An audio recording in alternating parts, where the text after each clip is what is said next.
நண்பர்கள் அனைவருக்கும் வணக்கம். மீண்டும் ஒரு பதிவில் உங்களுடன் பேசுவதில் மிக்க மகிழ்ச்சி. இந்த யூடியூப் சேனலில் ஆன்மீகம் சம்பந்தமான அனுபவங்கள் அது மட்டும்தான் நாம் தொடர்ந்து பதிவேற்றம் செய்து கொண்டே இருக்கிறோம்.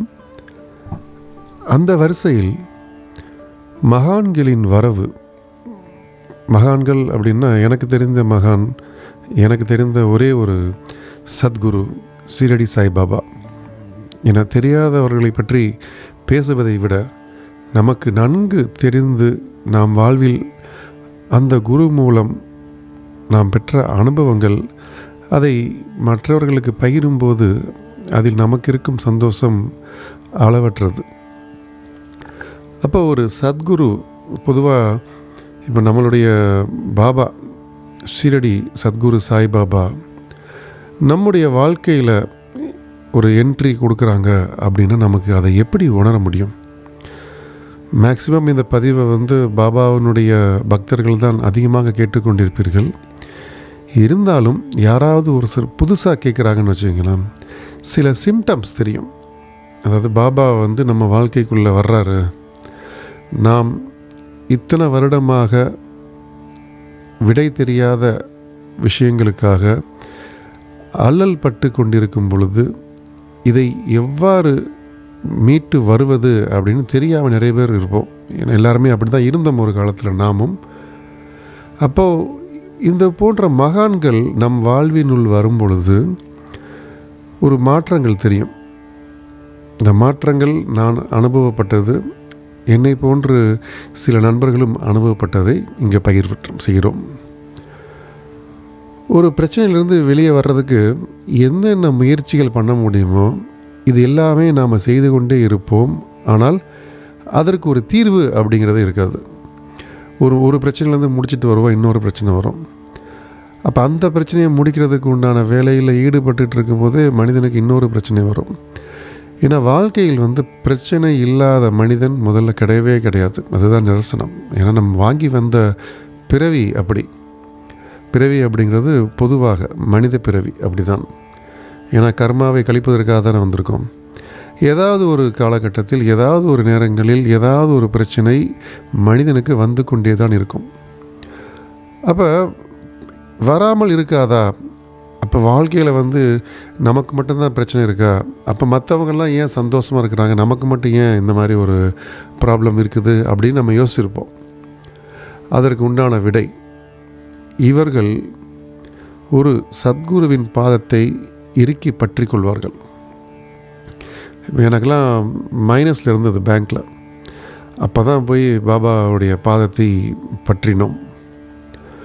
அப்போ ஒரு பாபா, அதாவது சீரடி சத்குரு சாய்பாபாவோ இல்லை வேறு யாராவது அந்த வரிசையில் இருந்த, அது ஸ்ரீபாத வல்லவராக இருந்தாலும் சரி, இல்லை சரஸ்வதி சுவாமிகளாக இருந்தாலும் சரி, அக்கல்கோட் மகாராஜா இருந்தாலும் சரி, யாராக இருந்தாலும் சரி, எந்த ஒரு குருமார்களாக இருந்தாலும் சரி, இவர்களை நாம் தேடி போவது கிடையாது. அது முதல்ல நம்ம புரிஞ்சுக்கணும்.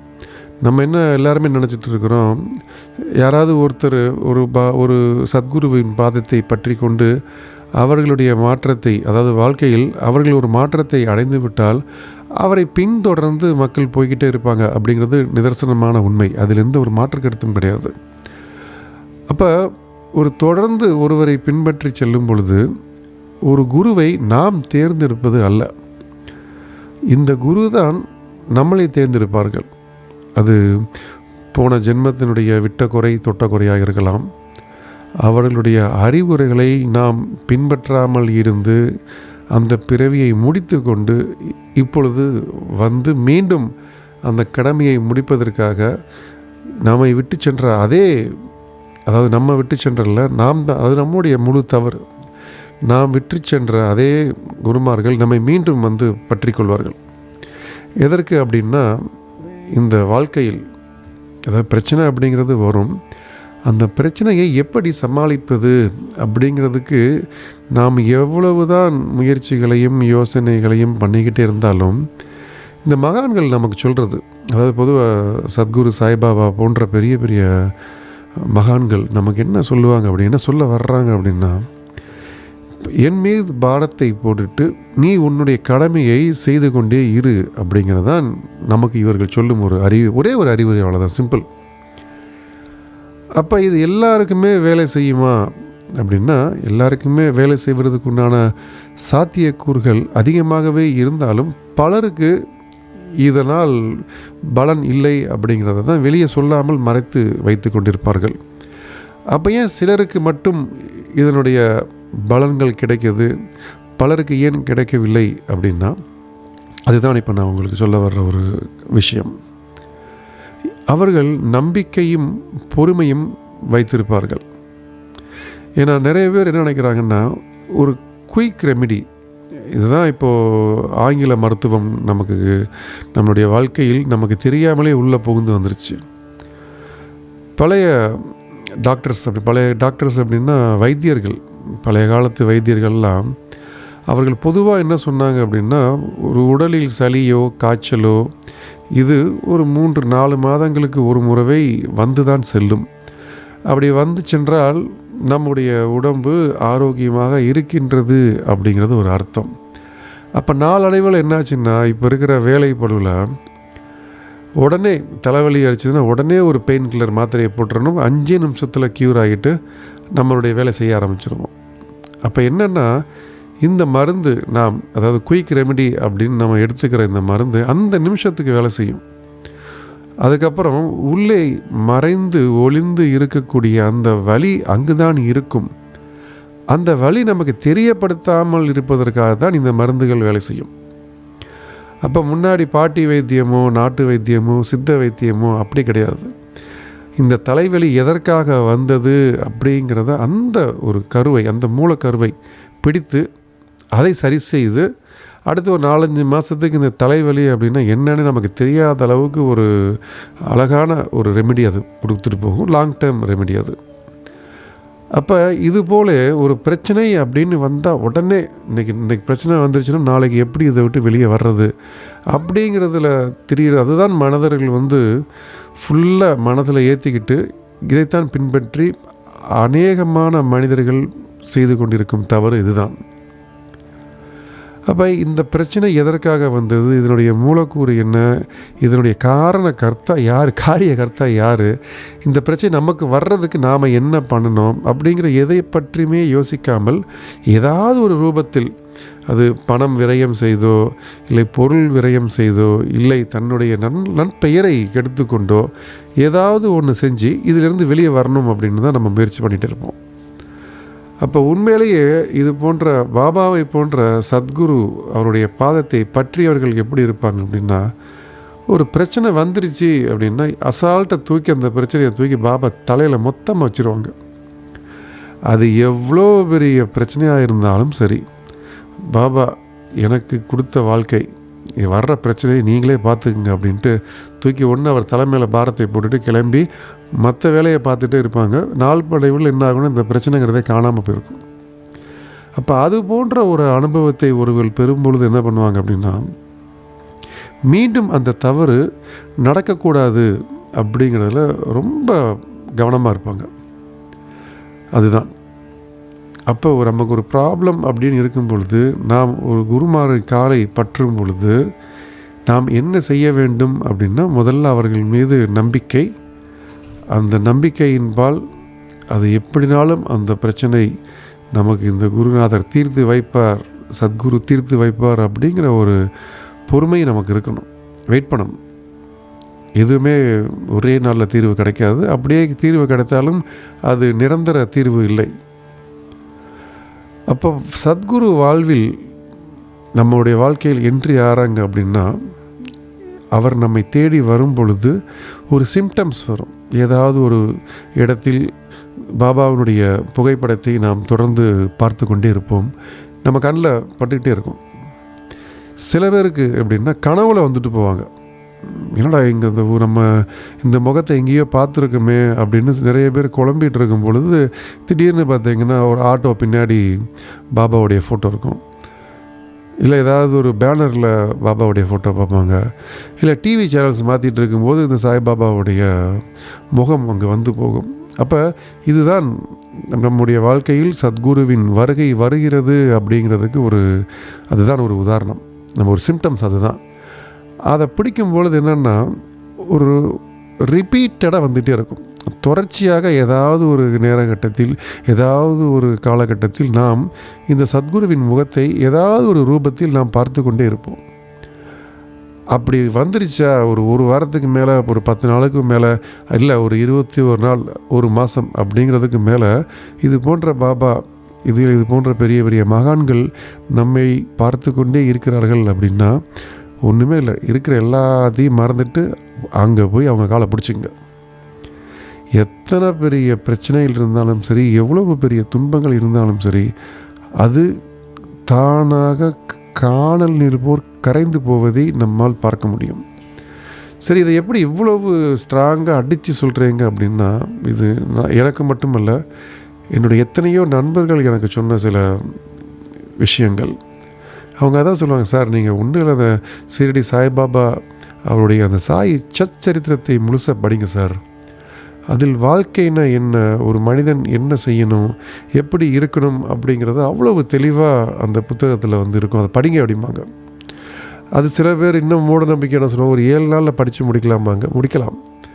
நேரம் இருப்பவர்கள் 7 நாளில் படித்து முடிக்கலாம். நேரம் இல்லாதவர்கள் அட்லீஸ்ட் புத்தகத்தை எடுத்து படிக்கணும் அப்படிங்கிற ஒரு எண்ணமாச்சு வரணும். அதையும் மீறி அட்லீஸ்ட் ஒரு நாளைக்கு ஒரு சாப்டர், அதாவது ஒரு அத்தியாயமாவது படித்து பாருங்கள். விஷயங்கள் அது உதாரணம்லாம் கிடையாது, நடந்த உண்மையைத்தான் அந்த புத்தகத்தில் அப்படியே எழுதி வைக்கப்பட்டிருக்கிறது. அப்போ யாருமே பாபாவை நாம் காலை பற்றி கொள்ள வேண்டும் அப்படின்னு தேடி போகிறது கிடையாது. இந்த குருமார்கள், சத்குருமார்கள் விட்ட குறை தொட்ட குறையாக தன்னுடைய சீடர்களை தேடி அவர்களே வருவார்கள். இது நடந்து கொண்டே இருக்கிறது. ஏன்னா ஏன் இவ்வளவு கூட்டம்? சீரடிலாம் போனீங்கன்னா சில நாளில் நம்ம 7 மணி நேரம் 8 மணி நேரம்லாம் காத்து கொண்டிருப்போம். அப்போ ஒரு சத்குரு ஒன்றுமே இல்லாமல் ஒரு ஏழ்மையின் சிகரம் அப்படி தான் இருந்தார். அதை விட ஒரு ஏழ்மை எங்கேயுமே கிடையாது. பாபா வாழ்ந்த வாழ்க்கை அப்படி. அப்போ அந்த மாதிரி ஒரு மகானுக்கு இவ்வளவு கூட்டம், இத்தனை பக்தர்கள், இத்தனை சீடர்கள் அங்கே போய் நிற்கிறாங்க அப்படின்னா, எனக்கு தெரிஞ்சு சீரடி மக்களுக்கு பாபாவை தவிர வேறு யாரையுமே தெரியாது. எது வந்தாலுமே அவர் மேலே போட்டுட்டு, எவ்வளோ பெரிய பிரச்சனை வந்தாலும் அவருடைய பாதத்தில் அடியிலோ இல்லை அவர் தலையில் வச்சுட்டு அவங்க மற்ற வேலையை பார்க்க ஆரம்பிச்சிருவாங்க. அப்போ அவங்க சொல்கிறது என்னன்னா, உன் வாழ்க்கையை தேடி நான் வந்திருக்கிறேன் அப்படின்னா, இல்லை நீ என்னை பார்த்துட்ட அப்படின்னா, உன்னுடைய பிரச்சனைக்கு இது ஒரு முற்றுப்புள்ளி அப்படிங்கிறதை நீ உணர வேண்டும், நீ புரிந்தே ஆக வேண்டும், புரிந்து கொள்ள வேண்டும் அப்படிங்கிறது தான் காலத்தின் கட்டாயம். அப்படி புரிஞ்சது அப்படின்னா அதுக்கப்புறம் அவங்க பார்த்துக்குவாங்க. அப்போ இதுதான் நிறைய சிம்டம்ஸ் ஃபோட்டோவில் வர்றதோ, இல்லை சில பேர் பார்த்திங்கன்னா தீர்க்க முடியாத பிரச்சனைகள் அப்படி இருந்திருப்பாங்க. அப்படி இருக்கும்போது அவர்களுக்கு திடீர்னு போய் பாபா மாதிரி ஒரு மகானை பார்த்து, இல்லை பாபாவோட வச்சுங்களேன், போய் என்ன பண்ணுவாங்கன்னா, இதுவரை செய்த தவறுக்கும், அதாவது தெரிந்து செய்த தவறுக்கும் தெரியாமல் செய்த தவறுக்கும் மன்னித்து விடுங்கள் அப்படின்னு போய் சரணாகதி அடைவார்கள். அதுதான் சரணாகதி. சரணாகதி அப்படிங்கிறது மிக பெரிய வார்த்தை. சரணாகதின்னு என்ன, அவ்வளோதான், போய் காலில் விழுந்தாச்சு, இது எனக்கு எது நடந்தாலும் சரி அதற்கு நீங்கள் தான் பொறுப்பு அப்படின்னு அந்த பாபா மேலே பாரத்தை போட்டு வர்றது தான் சரணாகதி. சரணாகதி அவ்வளோ ஈஸியாக ஒருத்தர் மேலே பட முடியாது. அப்படி யாராவது அப்படி வார்த்தைகள் உபயோகம் செய்தாலும் அது தவறான வார்த்தை. சரணாகதி அப்படிங்கிறது கலியுகத்தில் மிக பெரிய ஒரு பொக்கிஷமான ஒரு வேர்டு. எல்லாருமே போய் எல்லார்ட்டையுமே அவ்வளோ ஈஸியெல்லாம் சரணாகதி அடைய மாட்டார்கள். சரணாகதி அப்படின்னா அந்த வார்த்தைக்கு உண்டான அர்த்தத்தை தேடி பார்த்தீங்கன்னா புரிய, அந்த வார்த்தைக்கு, இந்த சரணாகதி அப்படிங்கிற வார்த்தைக்கு இவ்வளவு பெரிய விளக்கத்தை சொல்கிறேன் அப்படின்னு உங்களுக்கு புரியும். சரணாகதி அடைஞ்சாச்சின்னு வச்சுக்கிங்களேன், அவர் பார்த்துக்குவார். எப்பேற்பட்ட பிரச்சனையில் ஒரு மனிதன் போய் அங்கே இருந்தாலும் சரி, காலச்சக்கரம் அவனுக்கு இதுதான் விதி அப்படின்னு எழுதி வைத்திருந்தாலும் சரி, அதை மாற்றுவதற்கு உண்டான ஒரு சக்தி இந்த சத்குருவுக்கு உண்டு. குறிப்பாக அனுபவத்தில் ஷிரடி சாய்பாபாவுக்கு அந்த பவர் கண்டிப்பாக அந்த சக்தி இருக்குது. நம்பி போனீங்கன்னா நடக்கும். இல்லை டெஸ்ட் பண்ண போகிறேன் அப்படின்னு நடக்காது. ஏன்னா அவர் டெஸ்ட் பண்ண அளவுக்குலாம் நம்மளுடைய பக்குவம் இன்னும் வரவில்லை. அதனால் போய் டெஸ்ட்டெல்லாம் பண்ணாதீங்க. முடிந்தால், ஏன்னா இதுக்கு கட்டாயம்லாம் கிடையாது, நான் திருப்பியும் சொல்கிறேன், யாருக்கு அந்த பாக்கியம் இருக்கிறதோ, யாருக்கு முற்பிறவியில் விட்ட குறை தொட்ட குறை இருக்கிறதோ அவர்களுக்கு கண்டிப்பாக ஷிரடி சத்குரு சாய்பாபாவின் அனுகிரகம் கிடைக்கும். நம்புங்கள். நம்பிக்கை தான் வாழ்க்கை. நம்புங்கள். நம்பி பொறுமையாக காத்திருங்கள். சரணாகதி அடைந்து பாருங்கள். நீங்கள் அந்த குருவுடைய சரணாகதி அடைஞ்சிட்டிங்கன்னா கடவுளே நமக்கு துணை நிற்பார். ஏன்னா ஒரு குரு ஒரு சீடனை பிடித்து விட்டால் கடவுளுக்கு அந்த சீடன் காண்பிக்கப்படுகிறான் அப்படிங்கிறது அர்த்தம். அதனால் பாபா அப்படிங்கிறவர் அவ்வளோ பெரிய ஒரு மகான். கலியுகத்தில் நமக்கு கிடைத்த ஒரு பெரிய பொக்கிஷம். உங்கள் நண்பர்களுக்கு சொல்லுங்கள். ஏன்னா நமக்கே தெரியாமல் இருக்கலாம் இவர் தான் நம்முடைய குரு அப்படின்ட்டு. நாம் சொல்லுவது மூலம் அவர்களுக்கு ஒரு வாழ்க்கையில் மாற்றம் ஏற்படுவதற்கு நாம் ஒரு காரணகர்த்தாவாக இருந்தால் அது நமக்கு மிக மகிழ்ச்சியான ஒரு விஷயம். நம் மூலமாக இவர்களும் பாபாவின் பாதத்தை பற்றட்டும். வாழ்வில் இருக்கும் பிரச்சனை எவ்வளவு இருந்தாலும் பரவாயில்லை, இருக்கும் வாழ்க்கையை சந்தோஷமாக நிம்மதியாக வாழ வேண்டுமென்றால் சத்குரு போன்ற மகான்களின் அனுகிரகமும் ஆசீர்வாதமும் நமக்கு தேவை. அதற்கு நாம் செய்ய வேண்டியது 3 விஷயங்கள்: நம்பிக்கை, பொறுமை, அந்த பெரிய வார்த்தை பொக்கிஷம் சொன்ன பார்த்தீங்களா, பெரிய கோல்டன் வேர்ட்ஸ் சரணாகதி. அடைந்து பாருங்கள். மாற்றத்தை கண்டிப்பாக நீங்கள் உணர்வீர்கள். மீண்டும் ஒரு பதிவில் சந்திப்போம். நன்றி, வணக்கம்.